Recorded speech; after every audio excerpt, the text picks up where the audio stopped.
ദൈവനാമത്തിന് മഹത്വം ഉണ്ടാകട്ടെ. നമ്മൾ ഇന്ന് വായിക്കുന്നത് സദൃശവാക്യങ്ങളിൽ നിന്നാണ്.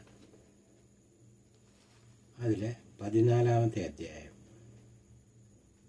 സ്ത്രീകളിൽ ജ്ഞാനമുള്ളവർ തൻ്റെ വീട് പണിയുന്നു, ഭോഷത്വമുള്ളവളോ അത് സ്വന്തം കൈകളാൽ പൊളിച്ചു കളയുന്നു. നേരായി നടക്കുന്നവൻ യഹോവാഭക്തൻ, നടപ്പിൽ വക്രതയുള്ളവനോ അവനെ നിന്ദിക്കുന്നു.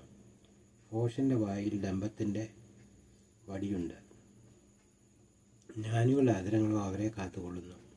കാളകളില്ലാത്തയിടത്ത് തൊഴുത്ത് വെടുപ്പുള്ളത്, കാളയുടെ ശക്തി കൊണ്ട് വളരെ ആദായമുണ്ട്. വിശ്വസ്ത സാക്ഷി ഭോഷ്ക് പറയുകയില്ല, കള്ളസാക്ഷിയോ ഭോഷ്ക് വിശ്വസിക്കുന്നു. പരിഹാസ ജ്ഞാനം അന്വേഷിച്ചിട്ടും കണ്ടെത്തുന്നില്ല. മൂഢൻ്റെ മുമ്പിൽ നിന്ന് മാറിപ്പോക, പരിജ്ഞാനമുള്ള അധരങ്ങൾ നീ അവനിൽ കാണുകയില്ല. വഴി തിരിച്ചറിയുന്നത് വിവേകിയുടെ ജ്ഞാനം, ചതിക്കുന്നത് ഭോഷന്മാരുടെ ഭോഷത്വം. ഭോഷന്മാരുടെ അകത്യയാഗം പരിഹസിക്കുന്നു, ഭോഷന്മാരെ അകത്യയാഗം പരിഹസിക്കുന്നു. നേരുള്ളവർക്കോ തമ്മിൽ പ്രീതിയുണ്ട്. ഹൃദയം സ്വന്തം ദുഃഖത്തെ അറിയുന്നു, അതിൻ്റെ സന്തോഷത്തിലും അന്യൻ ഇടപെടുന്നില്ല. ദുഷ്ടന്മാരുടെ വീട് മുടിഞ്ഞു പോകും, നീതിമാന്റെ കൂടാരമോ തഴയ്ക്കും.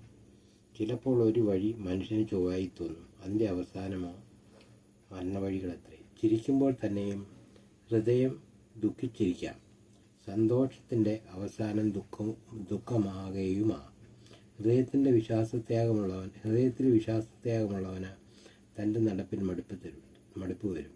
നല്ല മനുഷ്യനോ തൻ്റെ പ്രവൃത്തിയാൽ തന്നെ തൃപ്തി വരും.